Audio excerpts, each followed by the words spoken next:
Assalamualaikum warahmatullahi wabarakatuh. Perkenalkan, saya Vaninta Nuraini. Pada video kali ini, saya akan mewakili kelompok kami untuk menjelaskan hasil replikasi penelitian klasifikasi kualitas apel menggunakan algoritma random forest serta peningkatan performa model menggunakan hyperparameter tuning. Pertama-tama, saya mengimpor beberapa library yang digunakan. Lalu untuk yang selanjutnya, saya memasukkan dataset. Nah, dataset yang digunakan ini adalah Apple Quality Dataset yang terdiri dari 4001 data dengan 7 atribut yaitu size, weight, sweetness, crunchies, juices, ripeness, and acidity. Target klasifikasi adalah quality yang terdiri dari dua kelas yaitu good and bad. Untuk selanjutnya kita masuk ke data understanding. Nah, untuk kode df.head, kode ini digunakan untuk menampilkan 5 data pertama sehingga kita dapat mengetahui struktur dataset. Lalu ada df-info, bagian ini digunakan untuk melihat jumlah data, tipe data setiap atribut, dan memastikan seluruh atribut berhasil terbaca. Untuk selanjutnya df-describe, kode ini menghasilkan statistik deskriptif seperti nilai rata-rata, minimum, maksimum, dan standar deviasi. Selanjutnya kita masuk ke data cleaning. Nah, di sini kita menggunakan depth drop dona. Pada tahap ini ditemukan satu data yang memiliki missing value sehingga data tersebut dihapus menggunakan fungsi ini. Nah, setelah proses ini dilakukan, jumlah data berubah menjadi 4000. Untuk selanjutnya kita masuk ke bagian exploratory data analisis ataupun EDA.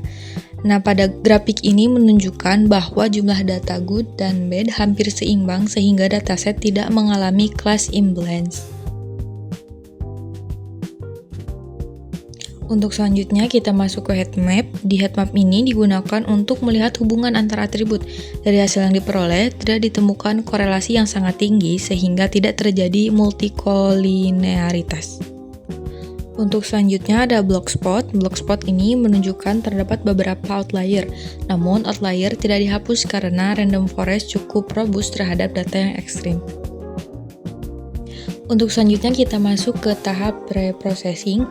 Nah, pada tahap ini atribut AID dihapus karena hanya merupakan identitas data. Selanjutnya kita normalisasi menggunakan min-max scalar agar seluruh atribut memiliki rentang nilai yang sama.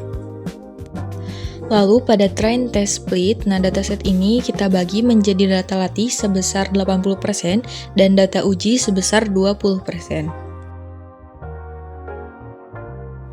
Nah, untuk selanjutnya, model random forest dibangun menggunakan 100 decision tree. Nah, untuk yang selanjutnya kita masuk ke bagian hasil klasifikasi. Nah, model ini memperoleh akurasi sebesar 87,63%, precision sebesar 84,95%, recall sebesar 91,52%, sedangkan F1 score sebesar 88,12%. Kemudian model berhasil mengklasifikasikan 334 data bad dan 367 data good dengan benar. Kesalahan klasifikasi masih terjadi pada sebagian kecil data. Nah, selanjutnya kita masuk ke tahap feature importance. Nah, pada grafik yang tampil saat ini, ripeness merupakan atribut yang paling berpengaruh terhadap kualitas apel, diikuti oleh size dan juga juiciness. Untuk yang selanjutnya kita masuk ke tahap hyperparameter tuning. Nah, pada kode ini, grid search CV, tahap ini dilakukan untuk mencari kombinasi parameter terbaik. Nah, bisa kita lihat akurasi dari sebelum tuning dan sesudah tuning ini meningkat dari yang tadinya 87,63% menjadi 87,75%. Nah, untuk tahap yang terakhir yaitu cross validation. Nah, cross validation ini dilakukan untuk mengetahui kestabilan model. Rata-rata akurasi sebesar 88,43% dengan standar deviasi 0,62% menunjukkan model memiliki performa yang stabil. Nah, berdasarkan hasil penelitian dapat disimpulkan bahwa replikasi berhasil dilakukan.